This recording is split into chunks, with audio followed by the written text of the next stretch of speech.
सभी बच्चों का स्वागत है। आज हम लोग प्रश्नावली 4.3 का प्रश्न संख्या 1 बनाएंगे। प्रश्न संख्या 1 कहता है निम्नलिखित संख्याओं का अभाज्य गुणनखंड विधि द्वारा महत्तम समावर्तक ज्ञात कीजिए। अभाज्य गुणनखंड विधि के द्वारा तो हम लोग को पहला है 9 तथा 12। 9 और 12 का महत्तम समावर्तक ज्ञात करना है अभाज्य गुणनखंड। तो पहले 9 का अभाज्य गुणनखंड कीजिए। तो 9 किससे कटेगा? 3 से कटेगा। 3 का से 3 बार, अब तो नहीं कटेगा। तो हम यहाँ लिखेंगे 9 का अभाज्य गुणनखंड हो जाएगा 3 गुना 3। फिर किसका निकालने का रहा है? 12 का। तो 12 का भी निकालिए अभाज्य गुणनखंड।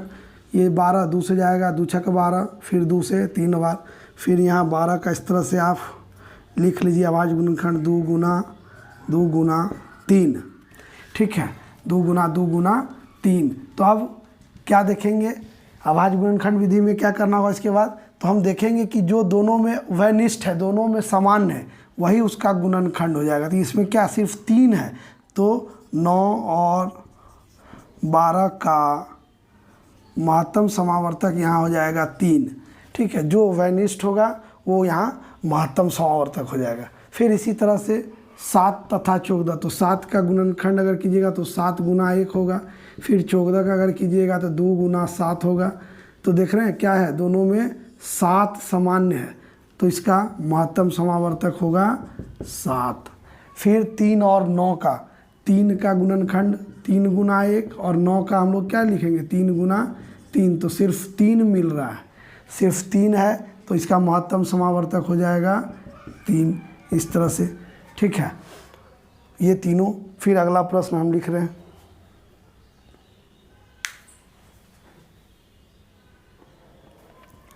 4 नंबर प्रश्न में है 6, 15 तथा 24 का अभाज्य गुणनखंड विधि के द्वारा मौसा ज्ञात करना है।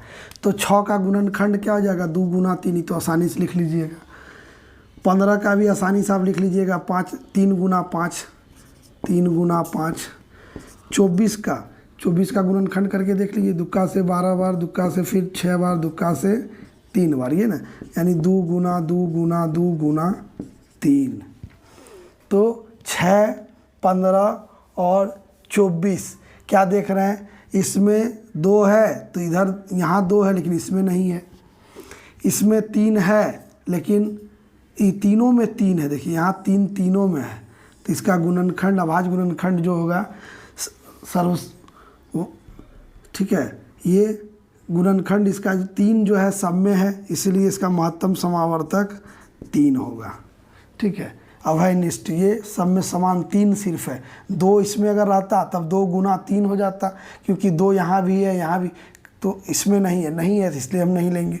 फिर यहाँ 3, 6 और 12, 3 का गुणनखंड आप कीजिएगा तो 3 गुना 1 लिख भी सकते नहीं। 6 का कीजिएगा तो 2 गुना 3, और 12 का कीजिएगा तो 2 गुना 3। यहाँ भी क्या देख रहे हैं आप? सिर्फ 3 देख रहे हैं कि है, दोनों में वैनिष्ठ, तो उसका महत्तम समावर्तक 3 हो जाएगा।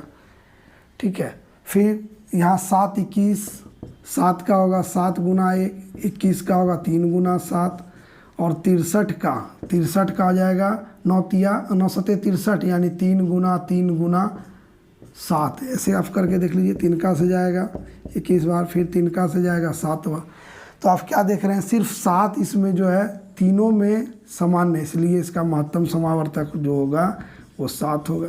जो तीनों में समान, मान लीजिए यहाँ तो एक संख्या था, 2 होगा हो जाए, मान लीजिए 3 इसमें और आ जाता तो क्या होता? 3 गुना 7 कर देते, 3 गुना 7 बराबर 21 हो जाता। तो इस तरह से हम लोग महत्तम समावर्तक निकालेंगे। ये प्रश्न है 1 है। इस